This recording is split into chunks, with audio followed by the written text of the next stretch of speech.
Welcome back. ہم بات کر رہے ہیں کہ ہم کس گلی جا رہے ہیں، اور شاید اب تک جو بات ہوئی اس سے لگ رہا ہے کہ بند گلی کی طرف جا رہے ہیں. اور بریک پہ جانے سے پہلے اور بلیٹن سے پہلے بات ہو رہی تھی پلڈٹ کی رپورٹ اور اس کی کریٹیکل اپریسیشن کی. آسیہ ریاض صاحبہ، جو رپورٹ آئی اس کی میتھڈالوجیز پہ بھی بہت سارے کویشچن ہیں کہ 2002 سے لے کے آپ نے اب تک کا جو رپورٹ میں ڈفرینٹ ایئرز میں دیا ہے انالیسس، اس میں ایک ایم ایم اے کے بھی لوگ تھے جن کے ایسٹس اس طرح سے نہیں تھے، جبکہ الیکٹڈ لوگ جب آئے ہیں ان کے ایسٹس نارملی زیادہ ہیں.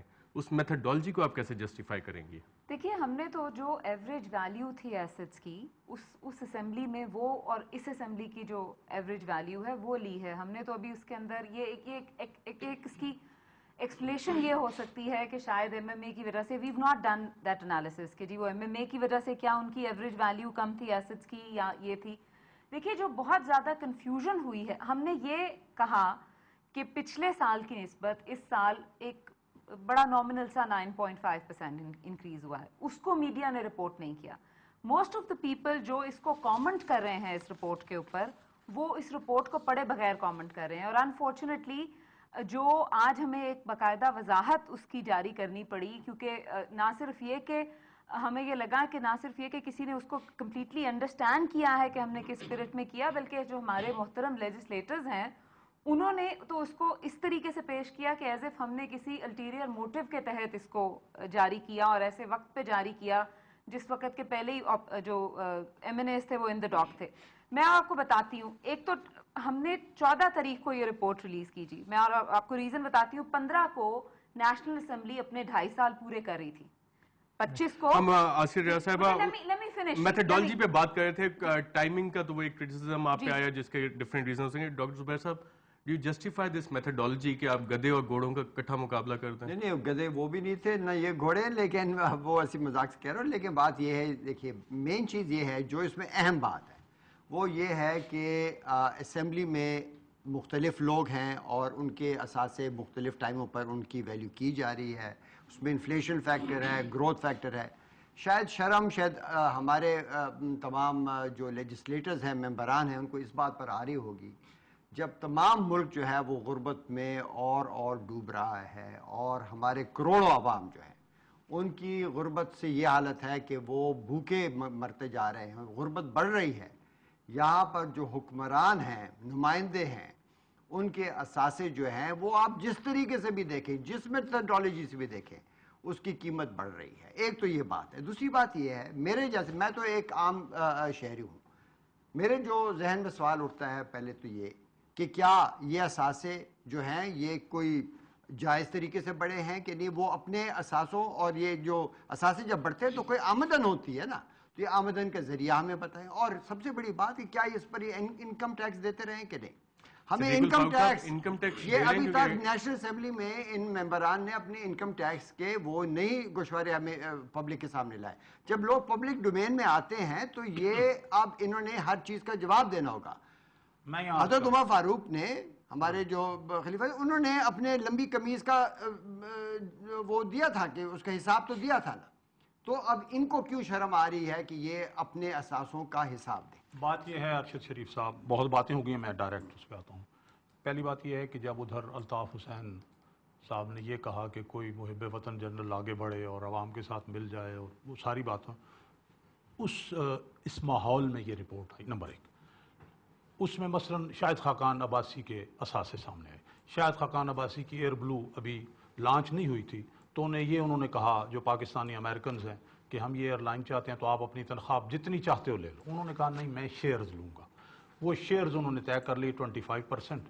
تو اس عرصے میں وہ 1 ارب سے زیادہ کا منافع ہو گیا. اب سوال یہ ہے کہ انہوں نے جو اثاثے بتائے ہیں، کیا وہ جنہوں نے ڈکلیئر کیے ہیں تو ڈکلیئرڈ اثاثے تو وائٹ ہوتے ہیں نا، بلیک تو نہیں ہے نا.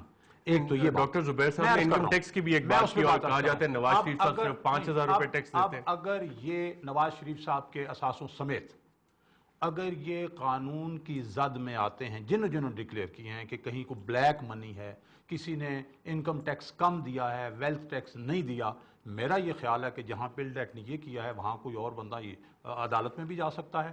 لیکن اس وقت تک اگر ایسی بات نہیں ہے تو یہ رپورٹ جو ہے آؤٹ آف کنٹیکسٹ لی گئی ہے، یہ اسے مس انڈرسٹینڈ کیا گیا ہے، سرخیاں ایسی نکالی گئی ہیں کہ وہ درست نہیں تھی. اب میں ایک اور بات پہ آتا ہوں. این آر او کے حوالے سے میرے بھائی اور میرے دوست بھی ہیں ارباب عالمگیر صاحب نے بات کی تھی کہ 8,000 کیسز میں ایک جناب علی آدمی کو انہوں نے, تو میں یہ عرض کروں گا پہلی بات تو یہ ہے کہ یہ 8,000 کے 8,000 پریزیڈنٹ آف پاکستان نہیں تھے. ہمیشہ جو بڑا آدمی ہوتا ہے اسی کے جس کے پیچھے لوگ چلتے ہیں, جو سمبل آف یونٹی ہے, جو آپ سپریم کمانڈر ہے مسلح افواج کا, جب اس کے حوالے سے اس طرح کی بات آتی ہے تو لوگ اسی کو دیکھتے ہیں. جیسے مثال دی ہے سیدنا عمر فاروق کی رضی اللہ تعالیٰ کی ڈاکٹر زبیر صاحب نے, کہ ان سے پوچھا کہ یہ کرتا کہاں سے آیا, تو انہوں نے کہا یہ میرا بیٹا جواب دے گا. تو یہ اب آئی ہے, انہوں نے ایک اور بات کی ہے عدلیہ کی.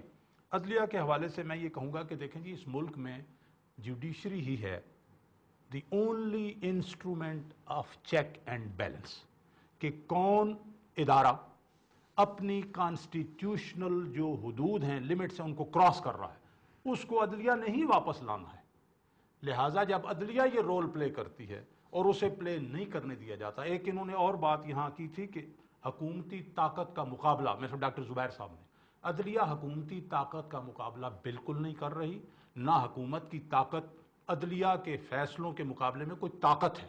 جو حکومت اپنی طاقت استعمال کرے گی وہ آمر ہے, وہ ٹائرنٹ ہے, دیٹ از ٹائرنی. ارباب عالمگیر صاحب, آپ کو لگ رہا ہے کہ جوڈیشری کچھ اور فورسز کے ساتھ مل کے گورنمنٹ کو it's out there to embarrass the government? دیکھیں جی, سب سے پہلے تو میں ایسٹس پہ بات کرنا چاہوں گا. یہ بڑی خوشی کی بات ہے, ہم اپریشیٹ کرتے ہیں پلڈیٹ نے جو ایم این ایس کے ایسٹس شائع کیے ہیں, ہمیں اس پہ کسی قسم کا کوئی اعتراض نہیں ہے.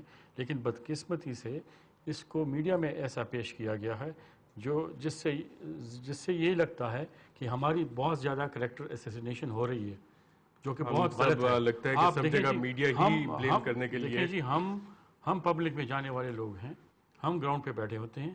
لوگ یہ سمجھتے ہیں کہ انہوں نے یہ جو پولیٹیشنز ہیں, ان کی جتنی بھی ایسیٹس ہیں, ان کی جتنی بھی پراپرٹیز ہیں, یہ غلط طریقوں سے انہوں نے. اس میں میڈیا کا ارباب عالمگیر صاحب قصور کیسے آ گیا, جب خود جو پریس ریلیز ایشو ہو اس میں کہا جائے کہ average value of M N A assets increases 3-fold since 2002. اس پہ مزید بات کرتے ہیں. کہاں سے آ گیا کہ یہ میرے پروڈیوسر مجھے کہہ رہے ہیں کہ یہاں پہ بریک لینا بہت ضروری ہے, اس کے بعد بات جاری رکھتے ہیں. یہ کہاں سے انالیسس آ گیا؟ اس پہ بات کرتے ہیں.